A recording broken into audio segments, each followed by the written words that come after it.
તો મિત્રો તમે પણ જાણો છો કે E20 ઇથેનોલ પેટ્રોલ બને છે કેવી રીતે? ના ખબર હોય તો ચલો જાણીએ આ પૂરા વિડીયોની અંદર। સૌથી પહેલા મકાઈના ડોડા અને શેરડી લાવવામાં આવે છે જ્યાં ઇથેનોલ બને છે ત્યાં ફેક્ટરી સુધી। અહીંયા કણ લાવ્યા પછી ડોડાને અલગ કરવામાં આવે છે અને શેરડીનો રસ કાઢી દેવામાં આવે છે અને અહીંયા કણ પછી એક ટેન્કની અંદર લાવવામાં આવે છે જ્યાં આગળ ગરમ કરવામાં આવે છે અને પછી ફાર્મેન્ટેશન ટેન્કની અંદર લાવવામાં આવે છે જ્યાં આગળ ભાપ બનીને જે વધારાની વસ્તુ છે ઉડી જાય અને પછી ડિસ્ટિલેશન યુનિટની અંદર લાવ્યા પછી ડિહાઇડ્રેશન પ્રોસેસ કરવામાં આવે છે અને ઇથેનોલની અંદર જે વધારે પડતું પાણી હોય તેને બાળી દેવામાં આવે છે।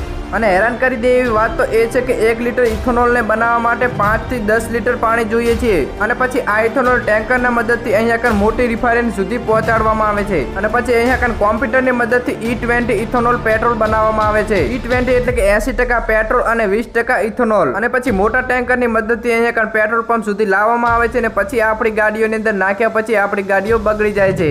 અરે ભાઈ આટલું સાચું પણ નતું બોલવાનું યાર। અને E20 ઇથેનોલ પેટ્રોલ એટલે કે નીતિન ગડકરી તમે શું કહેવા માંગો છો તે જરા કોમેન્ટની અંદર જણાવજો।